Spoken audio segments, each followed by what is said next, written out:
बड़ी खबर का रुख कर लेते हैं। संजय राउत का बेहद बेतुका बयान है। इंडिया गठबंधन के पार्टनर हैं संजय राउत। ड्रामा थी सर्जिकल स्ट्राइक, ये बड़ा बयान दिया है। और जब ये सरकार के साथ होते थे वो कहते थे कि ये सर्जिकल स्ट्राइक सही है, अयोध्या में हो सकता है हमला, ये संजय राउत ने कहा है। और राम मंदिर उद्घाटन के वक्त हमला होगा, ये संजय राउत ने कहा है। ये बेहद बेतुका बयान है, विवादित बयान है। पूरे देश के लोगों को बुलाया जाएगा और कहीं भी हमला हो जाएगा, लोगों से भरी ट्रेन में पत्थरबाजी कराई जाएगी। ये मनगढ़ंत कहानी, आग लगाने की कोशिश होगी। ये मनगढ़ंत कहानी बना रहे हैं। 24 से पहले हो सकते हैं दंगे, इन्हें कैसे पता है, कोई इनसे पूछे। लेकिन संजय राउत ने एग्जैक्टली क्या कहा है, सुन लेते हैं व्यूअर्स। ये लोगों के मन में ये डर है, जो राजनीतिक दल चुनाव जीतने के लिए सर्जिकल स्ट्राइक का ड्रामा कर सकता है, लोगों के मन में शंका है। तो 2024 का चुनाव जीतने के लिए या लोगों में एक भय पैदा करने के लिए हमें डर है या हमें लगता है, हमें शंका है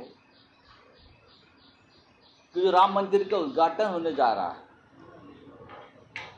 अयोध्या में, उस वक्त पूरे देश में से लोगों को बुलाकर ट्रेन छोड़कर किसी ऐसे एरिया में, ऐसे विभाग में ट्रेन पर पथराव किए जाएंगे, पत्थरों पर ट्रेन के ऊपर आग के गोले छोड़े जाएंगे और पूरे देश में दंगे भड़काएंगे।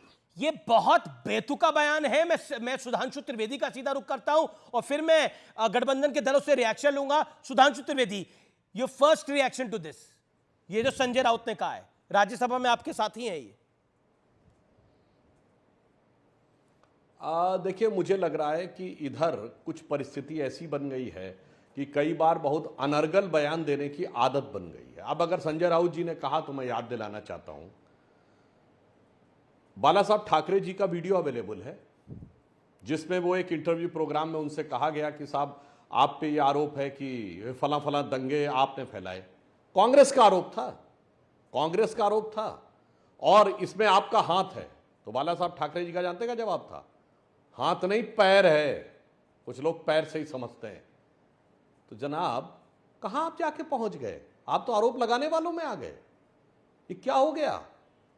इसलिए मैं कहना चाहता हूं कि जो बात वो कह रहे हैं आधारहीन, तर्कहीन कह रहे हैं और अपने जो संस्थापक पितृपुरुष हैं उनके जो उनके ऊपर आरोप लगाते थे कांग्रेस वाले, वैसी भाषा में अब ये बोलने का प्रयास कर रहे हैं। और इन्होंने कहा, तो मैं इनसे पूछना चाहता हूं, तो कांग्रेस कहती थी कि 93 के सारे दंगे शिवसेना ने कराए। जब 93 फरवरी में, जनवरी में और फरवरी में हुए हैं, मुंबई के बड़े भीषण दंगे हुए हैं, तो कांग्रेस कहती थी। अब शिवसेना आरोप लगाने में आ गई।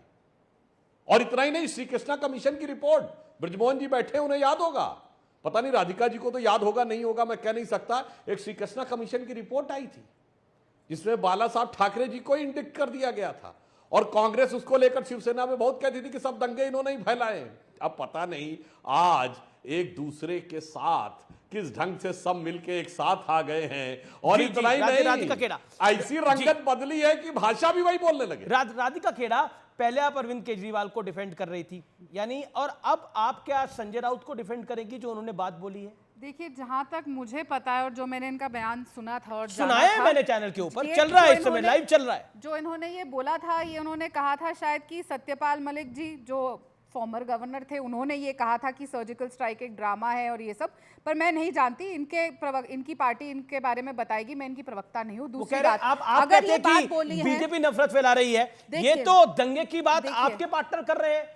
देखिए, ये वैसे गठबंधन है, वैसे जवाब नहीं देंगी आप। अमीश जी, एक बात बताइए, हरियाणा नू में जो दंगे हुए और जो हालात हुए, उसकी खबर, उसकी इंटेलिजेंस रिपोर्ट मुख्यमंत्री के पास थी, लेकिन वो होने दिए गए।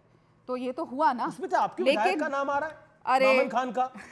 जब हरियाणा के गृह मंत्री ये कहते हैं ऑन रिकॉर्ड कि मुझे तो पता ही नहीं था हरियाणा में दंगे हो रहे हैं, मेरे को किसी जनाब ने फोन करके ये बताया वहां दंगे हो रहे हैं। आप वहां की सोचिए हालात क्या है, क्योंकि उनको अपनी पीठ बचानी है, इसलिए वो जाके कांग्रेस पे डाल दिए। मैंने नूह के दंगों पर, लेकिन आप कह रहे हैं नफरत। देखिए, अभी अनुराग भदौरिया ने बोला नफरत बीजेपी फैला रही है, आपने चर्चा में कम से कम 3 बार बोला नफरत फैला रही है। दंगे की बात आपका पार्टनर कर रहा है।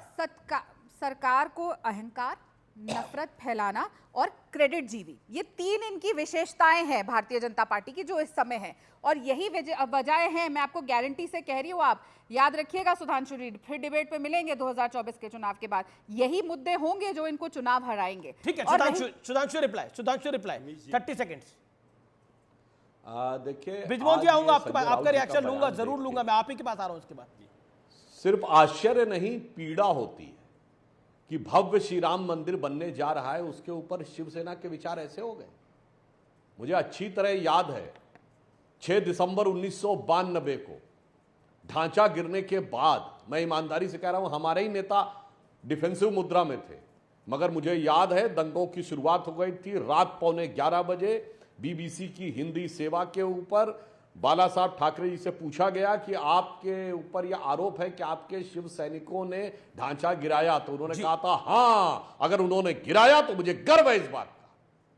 और वो शिवसेना आज ये कहने लगी जब भव्य राम मंदिर बन के तैयार हो रहा है। सत्यपाल मलिक की बात नहीं कर रहा, उन्होंने बोला है उन्हीं के ट्रेन बयान को आएगी, लेकर ट्रेन पे हमला होगा, लोगों को डर ट्रेन है। पे आग लगाई जाएगी। सत्यपाल मलिक की बात का जवाब दीजिए। ये सिंपल नहीं है, ये सिंपल नहीं है।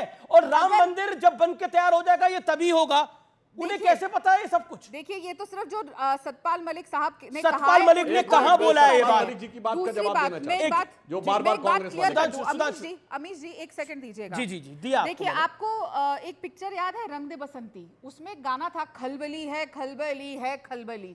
अब क्योंकि हाँ, इंडिया की मीट होने वाली है, और हमने पिछली बार भी देखा एक इंसान जो पार्लियामेंट में चिल्ला चिल्ला के कहता था मैं अकेला, उनको 38 दलों की जरूरत पड़ गई। वो 38 दल जिसमें आधों का तो जी कोई अस्तित्व ही नहीं है, जिनको रोज सुबह शाम शाह साहब से लेकर ये सुधांशु जी भी कहते थे बिल्कुल खलबली है। बयान संजय राउत का जो आपके गठबंधन का हिस्सा है, अगर बीजेपी का कोई नेता कहता तो फिर मैं मानता खलबली है, लेकिन आपका नेता कह रहा है, आपके गठबंधन का नेता कह रहा है। आदत है भाई को भाई से लड़ाना, धर्म को धर्म से लड़ाना, जाति को जाति से लड़ाना। हरियाणा हमारे सामने है, मणिपुर हमारे सामने है। ओके, बिजमोहन श्रीवास्तव, आपकी गठबंधन की पॉलिसी है भाई को भाई से लड़ाना, धर्म को धर्म से लड़ाना, जाति को जाति से लड़ाना। जवाब। और संजय राउत की स्टेटमेंट पे आप तो संजय राउत को भली बात ही जानते हैं।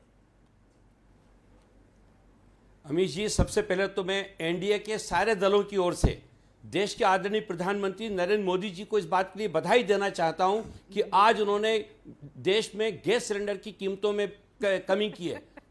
ये लोग जो लगातार कहते थे कि महंगाई बहुत है, आज तो इनको सबसे ज्यादा तारीफ करना चाहिए, आदरणीय मोदी जी की प्रशंसा करना चाहिए, लेकिन आज इनके मुंह से बोल नहीं फूट रहे, क्योंकि ये जनता के बारे में सोचते ही नहीं है। अगर जनता के हित में कोई फैसला लिया है तो क्यों नहीं इनको सामने आके उनको बधाई देना चाहिए।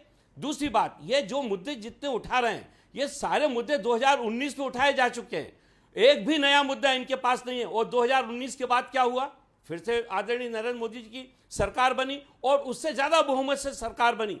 मैं आपको फिर ये कहना चाहता हूं कि ये जो इनके मुद्दे हैं, इन मुद्दों को जनता पहले से ही नकार चुकी है। जहां तक बात आदरणीय संजय राउत साहब की है, देखिए हो क्या रहा है, जब से आदरणीय प्रधानमंत्री जी का 15 अगस्त को भाषण हुआ है लाल किले से, उसमें उन्होंने जब से देश के सामने एक पूरी एक ब्लूप्रिंट देश के सामने रखा है, 1 अरब 40 करोड़ लोगों के विकास की उन्होंने जब से बात की है, उसके बाद से आईएनडीआई के जितने साथी है पूरी तौर से भ्रमित हो गए। किसी की समझ में नहीं आ रहा कोई क्या कहे। आदरणीय ममता बहन कहती है कि तत्काल चुनाव होने वाला है, फिर पीछे से आदरणीय नीतीश कुमार जी भी कहने लगते हैं कि चुनाव होने वाला है, संजय राउत जी बोल रहे हैं कि दंगे भड़कने वाले हैं, यानी कोई भी तारतम्य नहीं है। आदरणीय अरविंद केजरीवाल जी कहते हैं कि मैं पूरी जगह चुनाव लड़ाऊंगा, जहां अभी विधानसभा के चुनाव होने वाले हैं। तो किस प्रकार से इन लोगों का व्यवस्था है, किस प्रकार से ये लोग काम करना चाहते हैं, वो पूरा देश देख रहा है, पूरी तौर से भ्रमित है। और मुझे पूरा विश्वास है कि देश की जनता के सामने ये जो इनका भ्रम है, आप देखिए ना, सेक्रेटरिएट नहीं खोल पाते, अभी तक ये तय नहीं है कि इनका चेहरा कौन होगा।